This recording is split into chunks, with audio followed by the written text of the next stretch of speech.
The second journey is about a second chance. Most of us, halfway to 100, are looking for something new. It's our turn.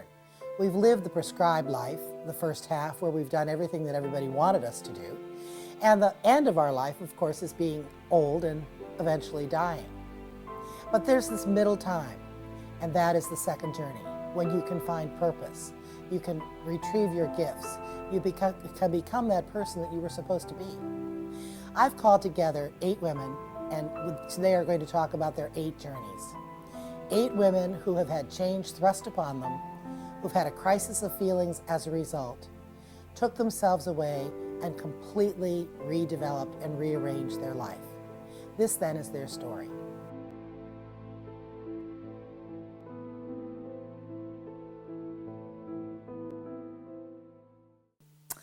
The first story is that of Vicki.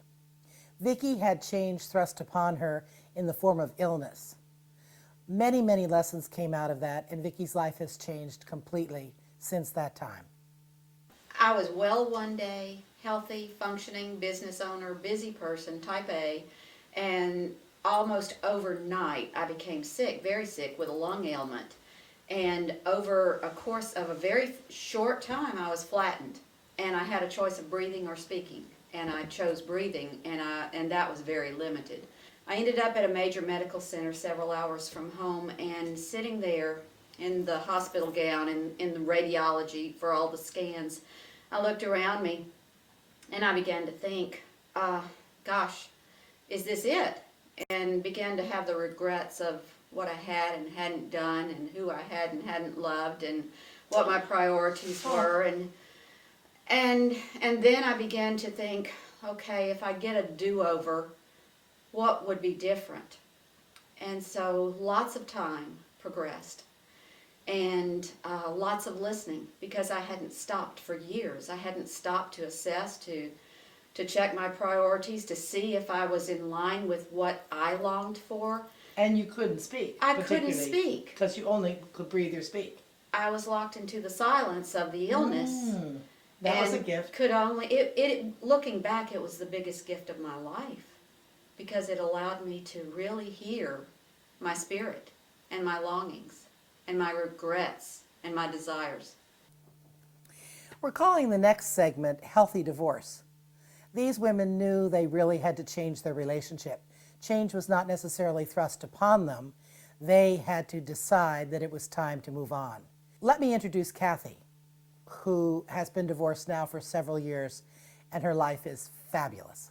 I was married for 26 years, and my husband was an alcoholic, and so I worked with that for many, many years, interventions, treatment, but I was raising 2 daughters and working full-time, and I got to the point where I was just totally exhausted and realized no matter what I did, it was not going to change, no matter how I changed myself to meet standards I thought would help, it wasn't going to work.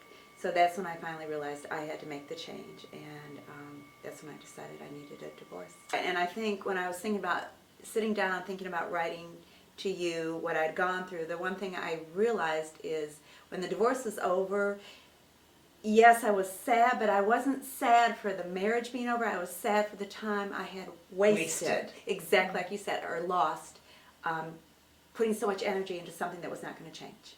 Linda. Well, I can actually relate to that very well, because after having been married 20 years, my husband had an affair, and we decided to get back together, and I did it for all the wrong reasons. I did it for the children. I did it because I wanted my children to have 2 parents together, but certainly in hindsight, I know that that wasn't the best thing now. And then 10 years later, he had another affair, and I just decided at that point I needed to be true to myself. And I needed to be honest with my children and my family as well too. And I grieved too. I really felt like I grieved that divorce, but it was because of the time. Lost. The time that was lost, how much energy I had put into it, and it made no difference. From a family perspective, it was a very hard thing to decide, because the first time I remember my mother pushing me back towards him. Well, you need to keep your family together. Oh, he made a mistake, and And it was kind of the Catholic girl speaking to me, keep your family together. And So when I got your letter, that how it ended up, I just went, yay! I mean, it was such a powerful move, Yeah. which of course changed the course of your life. it did, and it's been invigorating. It really has. It's a I great mean, I letter. feel like a different person. I was married for 22 years, and I was the one that took care of everything, took care of everything. I was the caretaker for my husband in a lot of ways, for my children certainly. We were in business together. We were very good teammates and partners, but very divided in our roles. And I was the one that sort of lived in his dream. And he had created a great business.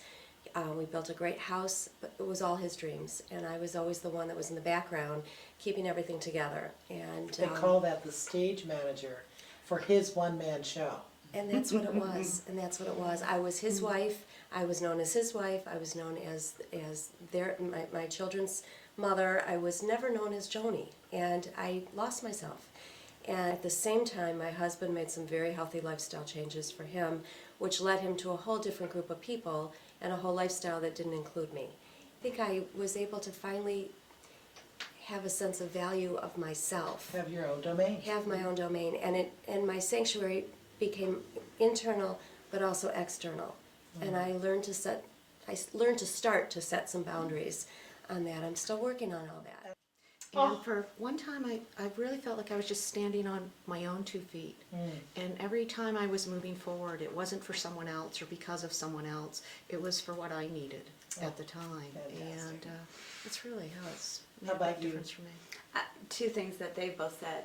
Energy. I just had so much energy to finally go do all these things that if I had done before, I probably would have been ridiculed or made fun of. You know, trips I wanted to take, I talked about yesterday, belly dancing, pole dancing, all just different fun things that I have always liked to do and had kind of pushed aside. And the other thing is, I think Joni had said it earlier, probably the most important thing is I found myself again. And people that had known me for a long time noticed it right away. They just said I looked different, and it was, I guess it was kind of went back to my personality before I got married. And I said, that's who I was, and and it was me again, and that was most important. Caretaking is something that happens to compassionate women when we get older. We end up having to take care of our elders, but it also stops us on our journey, and we have to work through it and make it count. Colette has an interesting story on taking care of her very sick mother. I found out my mother was dying 10 months ago, very unexpected, and I had extreme grief. I had also a feeling at the time of being angry with my mother because I had started grad school the The day timing was really off, Mom. it was, and I had this guilt interwoven. I mean, being in my 50s to have finally found the path after years of looking, I had a moment of thinking, how can my mother be dying? I've just found my thing. I'm on my journey. And one of the things I hadn't brought into this today yet is that I have one son, he's 31, and he just left our home this year. He was in college in his 3rd year. He was the kid who was never supposed to succeed. USA Today wrote an article about him because he did. He got into the art school of his dreams, and halfway through school he was taken out by bipolar disorder. So I had my son at home for 4 or 5 years. My husband suddenly lost his job. That was all within a span of a week. And at the end of that week, it was humorous. I got my first parking ticket in 20 years, and I told the policeman where he could put it, and which was very out of character for me. And then I took that particular word, or that terrible word F, and I used every participle of it. And when I got home, my husband said, "You weren't arrested?" And I said, "If I'd been arrested, that would have been a good thing. Nothing more can happen." I couldn't understand how I could be in school and my mother could be dying at the same time. Oh, and there's no job either. But the fact that I had this school, I had something to hold on to. You were, I was focused. I had my path. and you stayed on the journey. I stayed on the journey, so I got energy from that because I thought, at this stage, I'm going to advocate for myself. I'm going to do everything to keep my classes. Then I became an advocate for my mother, which I had never done. I mean, I'd been there for my mother, but I had an older sister who was the one that ran everything.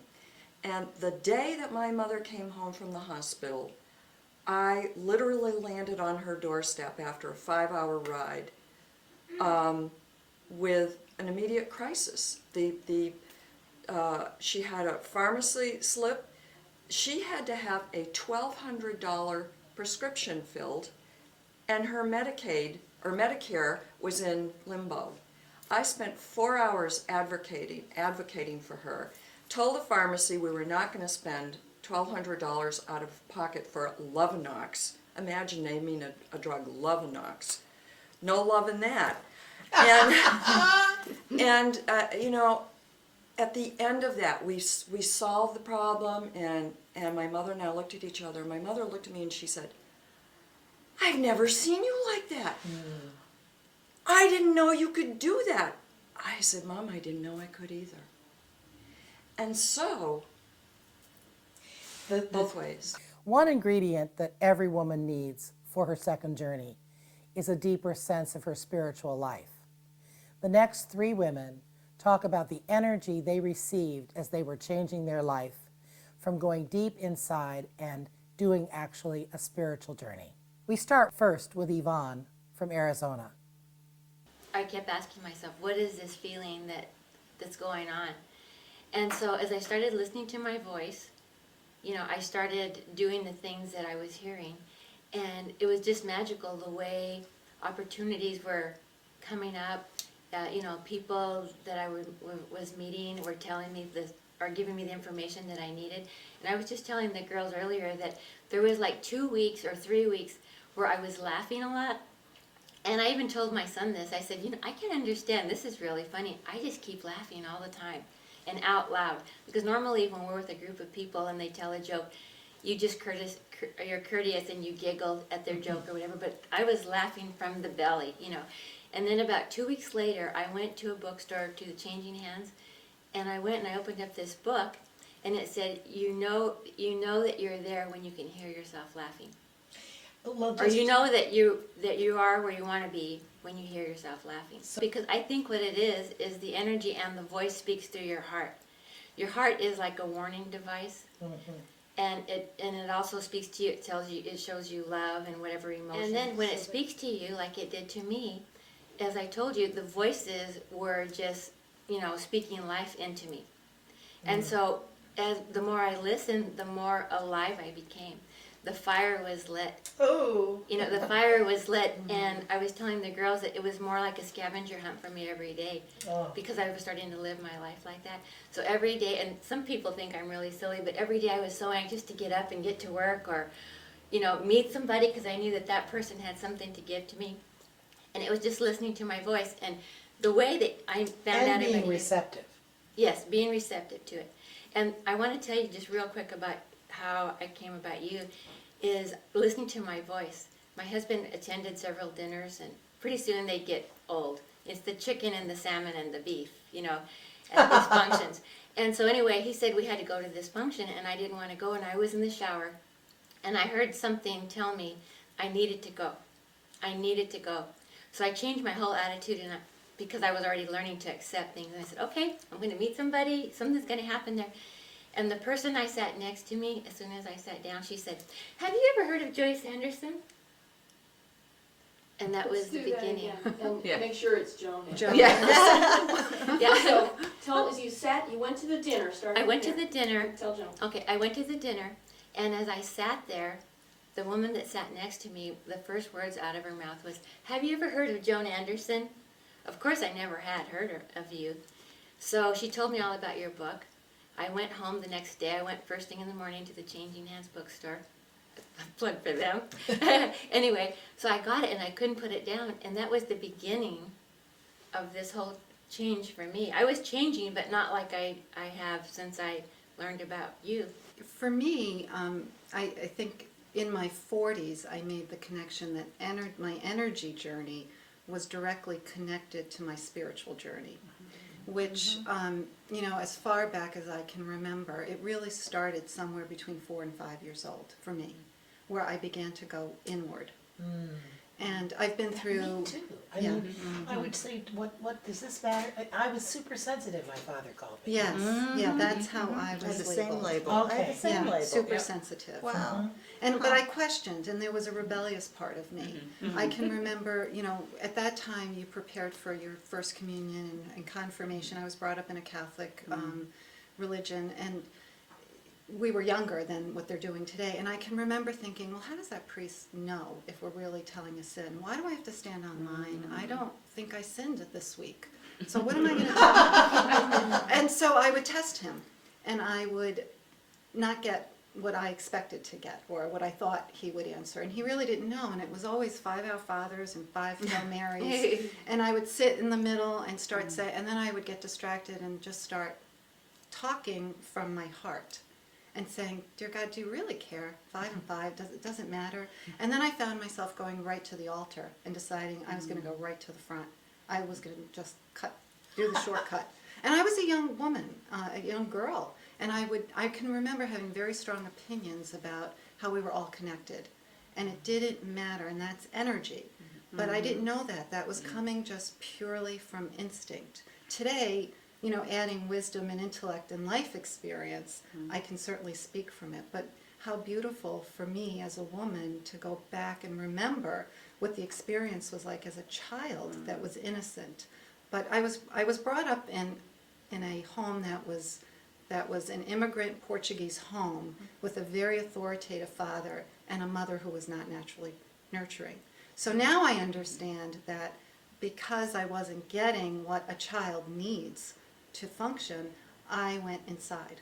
So I know why I did it today. I didn't know then, but I can remember at 8 years old we had a room full of people, and they were talking about venial sins and all of this. I don't even remember the terminology anymore. Mortal sins and purgatory and who was going to go and whether the president would go there or someone rich or someone.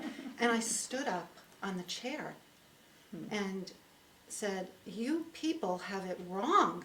It doesn't matter if we're rich or poor, beautiful or ugly. We're all going to end up in the same place, and it won't matter then. Well, don't you understand? And my father gave me the evil eye, and I thought, oh no, he's going to take his belt out. In front of all these people, I better get down. But it was so organic and so authentic. So how often do you use energy now? Constantly. At this stage, I had already worked on the fear and trust. What I'm recognizing now is to truly just be present. Truly be present, because that in itself is a gift. And the rest will come. To know my desires and to just let it go. Not to plan it, not even to get the first 3 ducks in a row, which I used to be famous for. Just let it go, because it does happen. There is this beautiful divine magic that happens. Yep. Yep. And I agree with every one of them. It has opened up a whole new world for me, because it has taken away the fear. It has built trust in whatever happens, and the fact that I'm here when it's happening. That I'm here to acknowledge and to be aware of the presence of the gifts that we're getting all the time. And that's why it's really sad when you see other people that aren't aware of this, because your life can be so easy in this process. It just takes away so much stress, and it's wonderful. It's magical. The goal in middle age is to find your new path and stick to it. The unexamined life is the wasted life. These women saw where they were, saw where they could go, rearranged their life in their own image, and as you can see, have great resolve and great hope for their future.